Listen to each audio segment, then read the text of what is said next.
Andrea, sige na, bumalik ka. Usap tayo. Nandito kami ni Colleen sa labas. Antayin ka namin.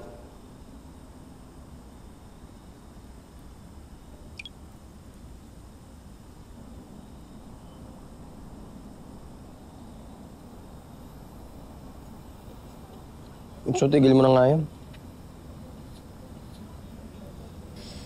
Kuya, naghahanap lang naman ako ng falling star kasi, kuya, believe me, effective kaya mag-wish dun. Wini-wish ko nga lang dati na magkaayos na kayo ni tatay eh. Oh, di ba nagkatotoo?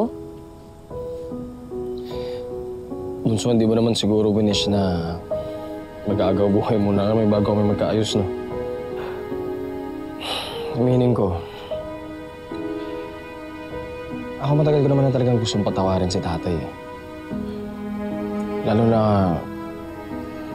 tuwing si nanay yung nakikiusap. Kaso hindi ko magawa eh. Alam mo nang bigat-bigat pa rin kasi sa loob. Pero alam mo nung nakita ko yung effort niya, nailigtas ako. Jeffrey! Jeffrey, umawa ka!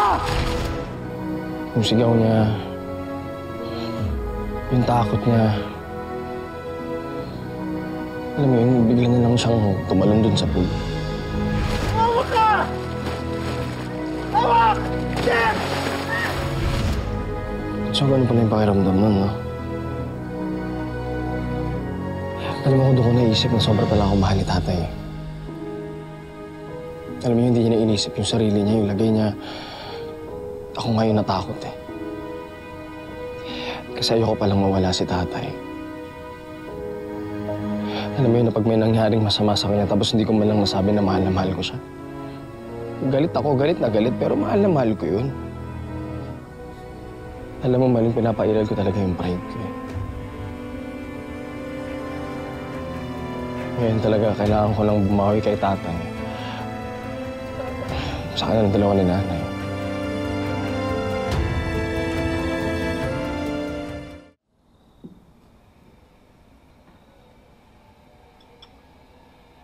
Velma, mukhang malalim iniisip mo. Hindi mawala sa isip ko yung nangyari kanina. Kung hindi kami dumating, baka nalunod ka. Gaya nga nung sinabi ko kay Jeffrey tsaka kay Jessica. Nakahanda akong mamatay para sa mga anak ko. Kung ang magsalita ng ganyan, kinikilabutan ako. Hindi ka pa pwedeng mamatay. Hindi pa talaga ako pwedeng mamatay kasi hindi pa kami nagkakaayos ni Andrea. Pero alam mo, sobrang saya ko dahil nagkaayos na kami ni Jeffrey. Alam mo, ang tagal kong hinintay yun eh. Kaya naniniwala talaga ako darating yung panahon magkakaayos din kami ni Andrea. Pinagdadasal ko rin yun. Tsaka sana talaga maanal na yung kasal namin ni Hazel. Para mapakasalan na kita. At mapagsigawan ko sa buong mundo kung gaano kita kamahal.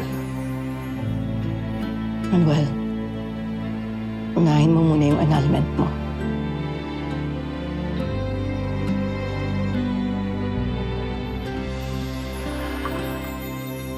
Di lang sa kanila no, kuya.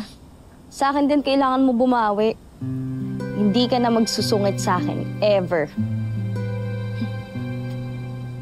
Alam mo, kuya, maghanap tayo ng falling star. Tapos sabay nating i-wish na magkabati na rin sina ate tsaka si tatay. Sige, sasabihan kita pag may nakita ako, ah. Pero sana naman hilingin mo din na magkaayos kami ng ate Andrea mo. Ano sana siyang magalit sa akin? Lagi na nagkagalit eh. Siyempre naman, kuya, matik yun, no? Pero sana talaga maging complete family na ulit tayo. Alam mo, kahit naman maging complete family tayo, hindi na tayo magiging happy. Kasi hindi nga tayong legal na pamilya. Hanggat di naaanan yan si tatay at saka yung Hazel na yun. Siyempre, ayaw naman natin maging kabit si nanay. Siyempre naman no, kuya. Para saan pa't naging viral yung statement dati ni nanay na ako si Felma Ruiz. Hindi ako kabit. Hindi ako naging kabit. At kailanman ay hindi magiging kabit. Diba? Pakita mo si nanay. Ano dapat binidyoan kita eh. Pakita mo yung kay nanay. Galing ka, no? Talagang galit na galit ka pa. Pero kuya, ito seryoso. Paano kapag na-annul na yung kasal ni tate tsaka ni Hazel? Tapos, sana, kasi ito yung isa sa mga wish ko, magkabalikan sila ni nanay.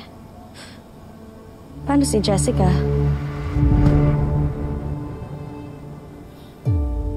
Ewan ko. Ewan ko, ang sa akin lang naman Dapat dun siya sa nanay niya, dun sa Hazel na. Yun yung totoo niyang nanay eh. Hindi naman si nanay. Dapat yun, bumalik na siya dun.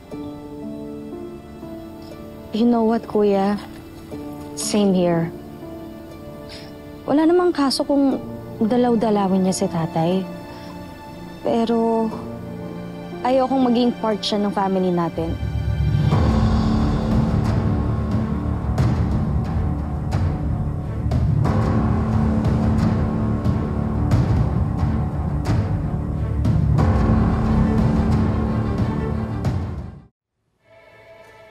Paano kapag na-annul na yung kasal ni tate tsaka ni Hazel? Tapos, magkabalikan sila ni nanay. Paano si Jessica? Dapat dun siya sa nanay niya, dun sa Hazel na. Yun yung totoo niyang nanay eh. Hindi naman si nanay. Bumalik na siya dun. Wala namang kaso kung dalaw-dalawin niya si tatay. Pero ayokong maging part siya ng family natin.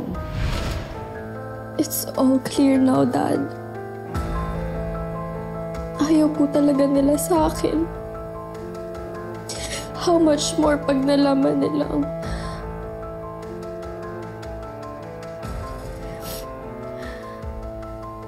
baka po yung pagdalaw niyo sa akin hindi nila i-allow. I don't want that to happen, Dad. Ayoko pong may tsapwera. Ayoko pong ilayo nila kayo sa akin, Dad. Not now. Not ever.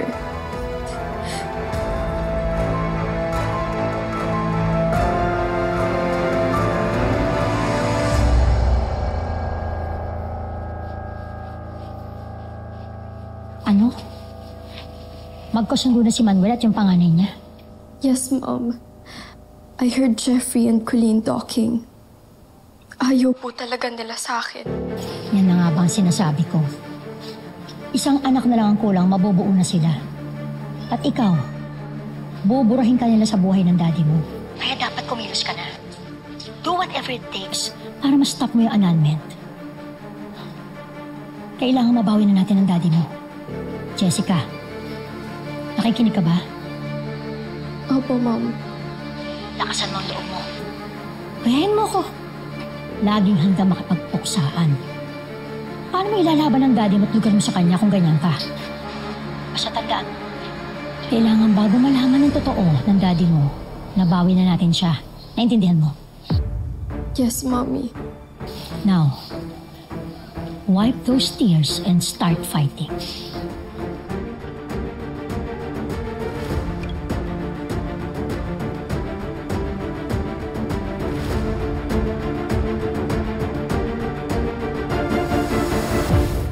Naitay, pupuntahan ko nga pala si Andrea mamaya. Kumusta mo na lang ako sa kanya. Sabihin mo, pwede na siyang umuwi kasi aalis naman na kami ni Jessica. Huwag na kayo umalis. What? Kung gusto mo makipagbati dun sa tatay mo, choice mo yun. Siguro kung bibigyan mo lang siya ng tsansa. Ang dami kong kailangan ayusin, no? Mas mga importanteng bagay. Miscam po kami, Mom. Mars, nag-invest din si Mayet. Magkano ba yung parang involved dito? Tig 50,000 po eh. Jeffrey, ito si Andrea, nasangkot sa investment scam. Joel, pare, ano yung kumakalat sa Facebook tungkol kay Andrea? Andrea's in trouble, pero inosente siya. Na-scam lang din siya. Bakit mo naman ako dito dinala, Joel? Akala ko ba pupunta tayo sa bahay mo sa Kalamba? Andrea!